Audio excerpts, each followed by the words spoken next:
इससे बड़ा देश के बॉर्डर्स का फेलियर क्या हो सकता है, देश की आंतरिक सुरक्षा का क्या फेलियर हो सकता है कि एक महिला अपने 4 बच्चों के साथ बगैर किसी डॉक्यूमेंट के देश के अंदर आ जाए। तो इसके लिए तो सबसे पहले अगर कुछ करना चाहिए देशवासियों को, तो अमित शाह साहब को अपने हर एक काम में जो होम मिनिस्टर के तौर पे उनकी जिम्मेदारी है, फेलियर पे उनको इस्तीफा मांगना चाहिए कि कभी तो शर्म करें अमित शाह साहब। एपीजे अब्दुल कलाम साहब ने देश की सुरक्षा के लिए जितनी मेहनत की थी वो सब चुरा के एक आरएसएस के व्यक्ति ने पाकिस्तान और चाइना के हवाले कर दी। बॉर्डर में खाइयां अमित शाह साहब ने पैदा कर दी है, कोई भी अंदर आ सकता है, कोई भी बाहर जा सकता है, चाहे वो स्मगलर हो, चाहे अपने 4 छोटे छोटे बच्चे लेके जो आ सकते हैं बगैर वीजा और पासपोर्ट के। तो आप सोच सकते हैं कितना हमारा बॉर्डर तो फिर सुरक्षित है ही नहीं ना, खुला दरबार है, कोई भी आओ कुछ भी करो और चलो। अगर बॉर्डर एकदम सुरक्षित है तो फिर मोदी जी की सहमति से आई होंगी वो। मैं निशा झा। इस वक्त हमारे साथ बातचीत करने के लिए सुप्रीम कोर्ट के वरिष्ठ वकील महमूद प्राचा जी है। इनसे बातचीत करेंगे। जिस तरीके से आपने देखा है, सीमा हैदर, ये नाम सुर्खियों में लगातार बना हुआ है क्योंकि ये जो महिला है ये पाकिस्तान से इंडिया में अवैध तरीके से आ पहुंची। इसके बाद से ये जो मामला है लगातार सुर्खियों में बना हुआ है। जो सीमा हैदर है वो पबजी के द्वारा एक हिंदुस्तानी लड़के से बात कर रही थी। उस लड़के का नाम है सचिन मीना।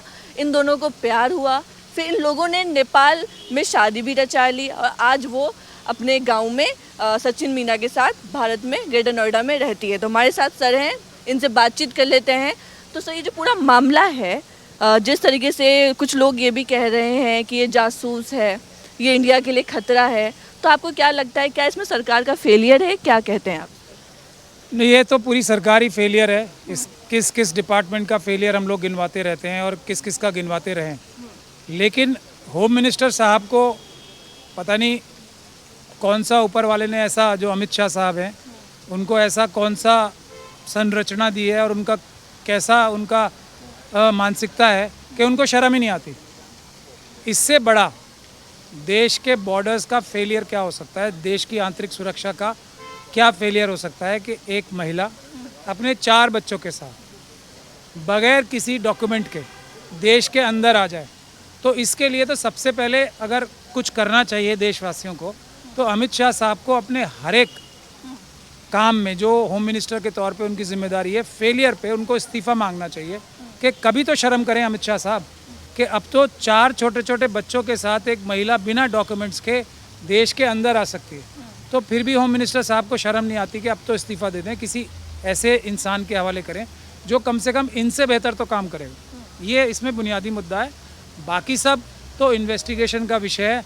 अमित शाह साहब एक फेलियर हैं और वो फेलियर ही काम करते रहेंगे, देश की सुरक्षा को कॉम्प्रोमाइज़ करते रहेंगे। उनका काम सिर्फ अडानी के साथ मिलके देश के पैसे चुराना है और वो विदेशों में पहुंचाना। आपको एज अ लॉयर क्या लगता है, जिस तरीके से सीमा हैदर अवैध तरीके से यहाँ पे आ गई और उनके गांव में भी आज गए थे हम लोग वहाँ पे बहुत खुश हैं, बहुत अच्छी हैं सीमा हैदर। उनके बच्चे जय श्री राम का नारा लगा रहे हैं, सोशल मीडिया पे वीडियोस वायरल हो रही है। और ये भी कहा जा रहा है सीमा हैदर को लेके, जब उनसे पूछा गया तो वो कहती है, तो गाँव के लोग कहते हैं कि वो नमाज कभी पढ़ती ही नहीं थी, वो हमेशा से हिंदू है और हिंदू है, हम स्वागत करते हैं कि ये हिंदू धर्म में आ गई। अब अगर वो ऐसा कह रहे थे हमेशा से हिंदू है, तो फिर आ कैसे गई? मतलब, लेकिन ये मुद्दा भटकाने वाली बात है। मुद्दा एक ही है, क्या देश की सुरक्षा से कोई खतरा इसका उत्पन्न हुआ है या हो रहा है, या पूरी व्यवस्था में कोई इतने बड़े बड़े छेद हैं जो अमित शाह साहब की तेज़ आंखों को नज़र नहीं आ रहे।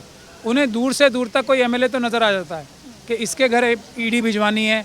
शरद पवार जी के एमपी एमएलए प्रफुल्ल पटेल साहब के बारे में भी उन्हें नज़र आ गया। मतलब कौन सोच सकता था कि प्रफुल्ल पटेल साहब ऐसी गद्दारी शरद पवार साहब के साथ करेंगे? क्या हैसियत और औकात है शरद पवार प्रफुल्ल पटेल की? ये तो अमित शाह साहब को नज़र आ गया। ये नज़र आ जाएगा कि कर्नाटक में कौन कौन से एमएलए तोड़े जा सकते हैं, बिहार में किस एमएलए को कैसे डराया जा सकता है, बंगाल में कैसे कैसे एमएलए को डरा के धमका के तोड़ा जा सकता है, और मध्य प्रदेश में कैसे सरकार गिराई जा सकती है। लेकिन कैसे देश की आंतरिक सुरक्षा को खतरा है। डीआरडीओ में जो सीनियर साइंटिस्ट हैं, जो आरएसएस के एक्टिव मेंबर हैं, वो क्या अमित शाह जी की मर्जी से इतने बड़े बड़े देश के राज, फौजी राज चुरा के भेज रहे थे? इसका सवाल तो यहाँ पैदा होता है ना। अमित शाह जी ने क्या किया? डीआरडीओ में से जो एपीजे अब्दुल कलाम साहब ने देश की सुरक्षा के लिए जितनी मेहनत की थी वो सब चुरा के एक आरएसएस के व्यक्ति ने पाकिस्तान और चाइना के हवाले कर दी। तो अमित शाह जी क्या कर रहे हैं? क्या उनकी मौन सहमति है ये सब कार्यों से, या वो कुछ कर रहे हैं? ये देश जानना चाहता है, बताना चाहिए। सर ये जानना चाहती हूँ, क्या इतना आसान है किसी दूसरे देश से इस देश में आना बिना डॉक्यूमेंट्स के? वो भी कैसे ये सब हुआ? आपको क्या लगता है इसमें क्या कमी रहेगी सिस्टम में? देखिए, मोदी जी हैं तो कुछ भी मुमकिन है। मतलब जो भी लचर व्यवस्था है तो मोदी जी से मुमकिन है। ये मतलब आप स्वयं हैरानी कर रही हैं, और कोई भी व्यक्ति हैरानी करेगा जब इतना बड़ा पाकिस्तान के प्रति हमारा एक जो वैमनस्य चल रहा है। कम से कम पाकिस्तान के नागरिकों के लिए तो अमित शाह जी को कुछ ना कुछ इंतज़ाम करके रखना चाहिए ना। चाइना और पाकिस्तान के नागरिक तो कम से कम इस प्रकार ना घुस सकें।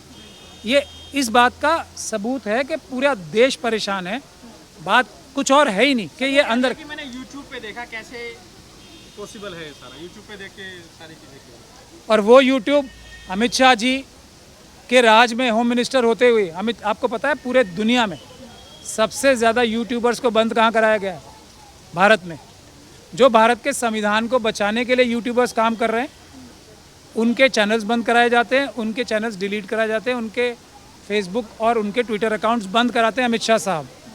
जो देश की सुरक्षा को खतरा पहुंचाने वाले यूट्यूब पे सामग्री मौजूद है, उसको शायद अमित शाह साहब बढ़ावा दे रहे हैं, इसीलिए उनकी नज़र में नहीं आता। पाकिस्तान से भारत का वीज़ा मिलना आसान नहीं है, तो उन्होंने पहले जो है पाकिस्तान से यूएई गई, वहाँ से नेपाल, नेपाल से भारत। तो कैसे देख रहे हैं वीज़ा तो इस तरीके से? तो कोई आतंकवादी के लिए भी क्या लग रहा है कि रास्ता आसान? मैं वही तो सबसे बड़ा ये विषय है कि खुला दरबार है, क्योंकि अमित शाह साहब सिर्फ अपने अडानी, अंबानी और दूसरे लोगों के साथ पैसा चुराने और कमाने में बिजी हैं।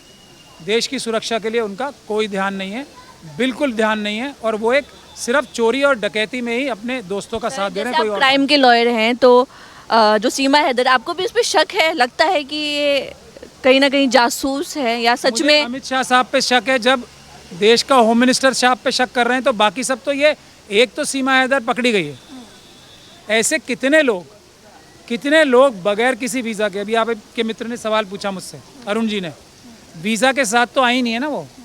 ये तो पब्लिक डोमेन में अखबारों में छप रही है बात के बगैर वीज़ा के आ गई। इसी बात के लिए तो हम चिंतित हैं कि लाखों लोग इसका मतलब आ जा रहे होंगे। इतने बड़े बड़े ड्रग्स के स्मगलर्स अडानी जी के पोर्ट में मिल रही है ना ड्रग्स, कैसे मिल रही हैं? इसी लचर व्यवस्था की वजह से, जो अमित शाह साहब ने या तो अपनी मर्जी से बनाई है, और या वो इस लायक नहीं है कि देश की सुरक्षा व्यवस्था को सही तरीके से निगरानी कर सकें। एनआईए, वो हाँ पॉलिटिकल लीडर्स के पीछे एनआईए, ईडी, सीबीआई लगा सकते हैं, लेकिन देश के अंदर अगर कोई एंटी सोशल एलिमेंट्स, कोई स्मगलर्स या आतंकवादी या दूसरे देश के जासूस घुसते हैं, तो उसमें अमित शाह साहब को कोई ना खबर होती है। अगर खबर होती है तो ये और भी डूब मर जाने की बात है कि वो उसको रोक नहीं पाते। सर, सीमा हैदर को ग्रेटर नोएडा कोर्ट ने जमानत दे दी, इस पे आप क्या कहेंगे? क्या लगता है इतनी आसानी से जमानत दे देना चाहिए था? अब जब पुलिस के, देखिए, एक जो पुलवामा कांड हुआ था ना, उससे कनेक्टेड एक सिख जेंटलमैन थे, पुलिस अधिकारी, उनका नाम में क्या, देवेंद्र पाल या क्या नाम था। जब उनको पुलिस के अधिकारियों ने मिली भगत करके बेल दिलवा दी, तो अगर पुलिस केस ही ऐसा बना रही है, पुलिस अगर अमित शाह साहब के इशारे पे काम करती है ना पुलिस, तो अगर, और या योगी जी के, अगर योगी जी भी इस पे कुछ करें तो एनआईए बैठी है। अगर योगी जी ने, सपोजिंग योगी जी की पुलिस काम नहीं कर रही, तो ये तो पाकिस्तानी नागरिक का मसला था ना, एनआईए भी बैठी है, वो आती है अमित शाह जी के अंडर, तो योगी जी भी फेल और अमित शाह जी भी फेल। और या अगर वो पास हैं तो उनकी जो इन्वेस्टिगेटिंग एजेंसी हैं, उन्होंने ठीक से इन्वेस्टिगेशन न करके केस कमज़ोर बना के ज़मानत कराई हो, इसकी भी इन्वेस्टिगेशन। क्या लगता है, अगर जो सचिन है, अगर सचिन की जगह कोई मुसलमान होता तो क्या होता? क्या वो जेल में ही होते या जमानत मिल जाती? मैं आपको फिर वही बात कह रहा हूँ, मसला सचिन का है ही नहीं, मसला है बॉर्डर में छेद नहीं, बॉर्डर में खाइयाँ अमित शाह साहब ने पैदा कर दी है। कोई भी अंदर आ सकता है, कोई भी बाहर जा सकता है, चाहे वो स्मगलर हो, चाहे अपने 4 छोटे छोटे बच्चे लेके जो आ सकते हैं बगैर वीज़ा और पासपोर्ट के। तो आप सोच सकते हैं कितना हमारा बॉर्डर तो फिर सुरक्षित है ही नहीं ना। खुला दरबार है, कोई भी आओ, कुछ भी करो और चले जाओ। अमित शाह जी कह रहे हैं कि बॉर्डर तो हमने मजबूत कर दिया है जब से बीजेपी सरकार है, या 56 इंच की सरकार बनी है। अगर ये मजबूत कर दिया है तो फिर मिली भगत से आइए, फिर तो यही बात हो गई ना। अगर बॉर्डर एकदम पोरस नहीं है और मजबूत है, तो फिर अमित शाह जी को ये भी बताना चाहिए कि क्या उन्होंने इनविटेशन दे के बुलाया था, क्या किसी प्लानिंग के तहत इन्हें अंदर बुलाया था? फिर तो ये जवाब देना पड़ेगा। सर, आपको ये क्या तो बहुत ही लगता है? आपने खतरनाक सवाल पूछ लिया। मोदी जी क्यों चुप हैं इस पे?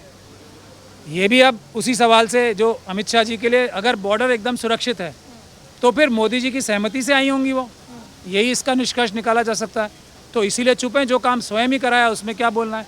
अब इसमें कोई उनका छुपा एजेंडा होगा, अडानी जी अंबानी जी को कुछ फ़ायदा पहुंचाना होगा, क्या सामान या कुछ डॉक्यूमेंट्स लेके आई होंगी वो अंबानी और अडानी जी के लिए, जिससे उन्हें कुछ बिजनेस में फ़ायदा होगा, या वो क्या सिस्टम बना रही हैं। लेकिन सर, जिस तरीके से मीडिया में दिखाया जा रहा है, लगातार उनके गांव पहुंच रहे हैं, इंटरव्यू ले रहे हैं उन दोनों हस्बैंड वाइफ का, तो वो लोग बहुत खुश नज़र आ रहे हैं। दोनों मियाँ बीवी खुश नज़र आ रहे हैं, कह रहे हैं मैं मर जाऊंगी लेकिन पाकिस्तान नहीं जाऊंगी, इंडिया में ही रहूंगी। नहीं, खुश तो होना ही चाहिए जब अमित शाह जी जैसे देश के, जो देश इतना बड़ा हमारा देश है और जो पूरे दुनिया में एक मजबूत देश है, उसके होम मिनिस्टर को धोखा देके, उसकी सुरक्षा व्यवस्था को धोखा देके अंदर घुस आई हैं, तो खुश तो वो होंगी, इतना बड़ा काम जो किया कैसे आप देख रहे हैं जिस तारीख फतेह भारत आए आके जो है उन्होंने मुसलमानों को गाली देना शुरू किया, क्या आपको लग रहा है इनका भी इस्तेमाल इसी तरह से किया जाएगा? इशू मुसलमानों को गाली देने के लिए तो कोई, क्या तारीख फतेह की तरह इनका इस्तेमाल किया जाएगा? जो मनुवादी काम है मुसलमानों को गाली देने के लिए, SC ST OBC और इन सबको गाली देने के लिए, क्या मनुवादी मानसिकता के देश में लोग कम पड़ गए हैं जो इंपोर्ट करके लाने पड़ रहे हैं? ये देखिए ना, क्या अत्याचार करने के लिए मनुवादी, जैसा अभी एक हमारे सिद्धि में ट्राइबल भाई के साथ हुआ है, अत्याचार करने के लिए क्या लोग कम पड़ गए हैं? इतने कम पड़ गए हैं कि विदेशों से इंपोर्ट करने पड़ रहे हैं। मनुवादी तो खुद अपने आप में इतने सक्षम हैं कि वो जितनी बदतमीजी, अय्याशी, अत्याचार कर सकते हैं वो खुद ही सक्षम है। तो सर, आने वाले समय में इस केस में और क्या क्या हो सकता है? क्या लगता है क्लीन चिट मिल जाएगा, वाकई में इन्वेस्टिगेशन होगी? मेरा सवाल और मेरा कंसर्न सिर्फ अमित शाह साहब से है। उनको क्लीन चिट नहीं मिल सकती इस केस में, बाकी किसी को भी मिले या नहीं मिले।